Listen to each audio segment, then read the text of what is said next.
What's up guys, it's Or and I'm back with another video, and in this video I'm going to show you guys the 5 top things I look for in a profitable luxury villa. Most people think that luxury villas are risky, and they're only risky if you don't know what to look for. For example, I don't accept every single villa that gets thrown at me. I probably reject more villas than I accept. The thing that I do better than most other people is I know how to vet perfectly the different homes and make sure that they are the right type of home for my clientele. The last thing I want is to pick up a home that is not up to par, and next thing you know, I'm dealing with headaches throughout the whole reservation. And then that only not ruins my weekend, but it also ruined the client's weekend. In my career of luxury villas, I've probably rejected more than 200 homes. And right now I have myself only 5 homes. 5 homes out of 200 homes makes a huge difference when you're selecting it and making the decision whether it's supposed to be a part of your portfolio or scrap. In the beginning, I accepted way more lower quality homes just to get my feet moving and to get momentum. But then later on, I found out that those homes just are not worth the headache. The same amount of work goes into the bigger homes and the homes that actually make you money rather than the little homes that make you no money, but you're still dealing with the same headaches. Saying no from the start was obviously a skill that you have to develop. At first, when I started with the new homes, I was just accepting everything, like I said. And later on, I had to develop the skill of saying no. Just without knowing whether or not I'm gonna get more villas, I had to say no to specific homes because I just did not want the headache. And now I'm going to go over a few non-negotiables that I go through whenever I am considering to bring on a villa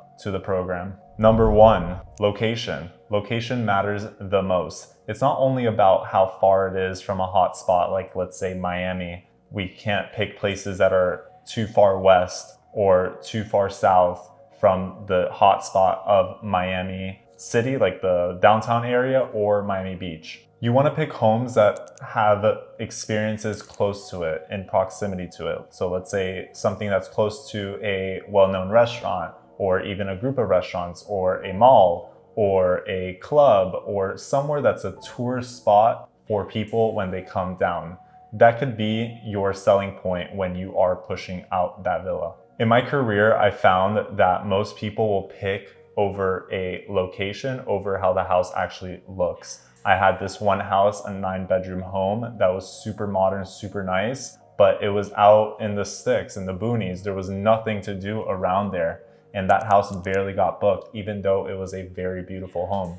Compared to a 4-bedroom home that I had in the area of Miami, that home was probably booked more times every weekend, and it probably made more money than that 9-bedroom modern house out in the boonies. Number 2, you want to pick a property that feels irreplaceable. I'm talking something that looks absolutely beautiful, something that looks absolutely unique. There's some homes that offer go-kart tracks within the property. There's other homes that have water slides in the backyard. There's other homes that have pool tables. There's other homes that show architecture like none other, something that's supposed to be an architectural digest. Those one-of-one type of homes will outperform every single modern box that you'll see. Most modern homes these days, you'll see they're all built the same. They're just a box, a white box with floor-to-ceiling windows and no character within it. At first, you'll probably be impressed by those homes. You'll probably see it and say, wow, what a beautiful modern house. There's floor-to-ceiling windows, it's brand new. This is what a brand new house looks like.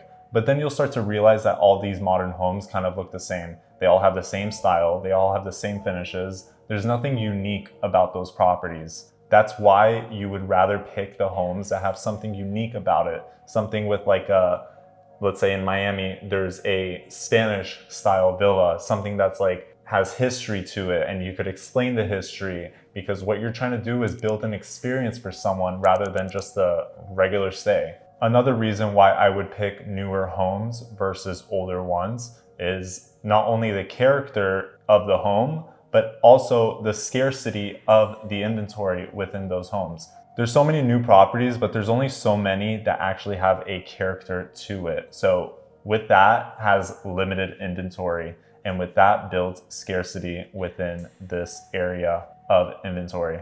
The third thing I look for when I'm picking a villa is the owner's mindset, because you got to make sure that the owner feels the same hospitality that you're showing to your guests. You want the owner to feel like you actually care about their home, because you do. You're supposed to, because at the end of the day, it's a partnership agreement. You don't want someone to feel like that they're getting played around with, or that you're just booking their house and you have no care about the house or who goes in the house or what the house condition even looks like at the end of the reservation. When you first meet the owner, you want to show off all the green flags. You want to avoid all the red flags. For example, when you tell them that your number one priority other than bookings is protecting their asset, because they spent a lot of money on these homes. Like, most of these homes are $3 to $5 million.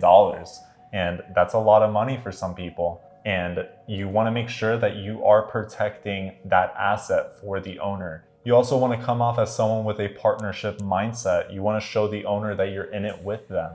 If something breaks in the house, you're equally as frustrated and you'll equally get it fixed as soon as possible. If something is happening in the house, let's say a party breaks out on the property, you're there just as fast as an owner would be to break off that party. You want to show the owner that you actually care about their property and that you're not just an operational person. You want to show off that you're more than just a landlord type of mindset, someone that just slacks away and gives the guests exactly what they ask for and just moves on. Doesn't check with the guests during reservations, doesn't see if the house is okay after a reservation. You don't want to be that person. You want to be someone that has this partnership mindset with the homeowner, and someone that the homeowner can trust. The fourth thing that I look for when picking a home is numbers that work conservatively. Last thing you want when you go meet a homeowner, you don't want to promise them the moon just so they give you the house. You have to go in the mindset of, they're going to give me this house regardless, but I want to be realistic on the pricing that I give them. So you want to give off numbers that are a bit lower than what you think the property could make. And that way you don't under-deliver, you over-deliver, and the homeowner is happy at the end of the day. You want to focus on the downside protection of the home rather than the best months, because what I explain to all homeowners is, I'm just trying to cover your costs, because at the end of the day, this is the game of real estate. You want to keep the property as long as possible so the actual real estate rises in price, and then eventually you'll sell it. But for now, you're just renting it out, covering the cost of that real estate. Then anything else you make over the cost is a blessing, because your goal is to cover the cost. The most amateur thing that you could do, I'll explain it again, is come off with inflated numbers just to disappoint the homeowner. You do not want to disappoint the homeowner. You do not want to get a home and then let's say that you're saying the house could make $30,000 a month and you come off as 15 and the homeowner just fires you after that. What does that do? One, the homeowner will never show you off to other neighbors or other friends, and the homeowner will just never trust you ever again. That is not a way to build your reputation. And the fifth thing I look for when picking a home is operational simplicity at scale. The last thing I want is to pick a home with so many different features that is easy to break. For example, a smart home that has those light switches that are wireless, that don't actually connect via wire, but they connect to this hub spot and they communicate wirelessly to the light that they're trying to turn on. I have a property that has this issue right now, and the light switch does not communicate with the panel anymore. So because the panel is fried or something like that, and now the client is super pissed because he cannot open his shades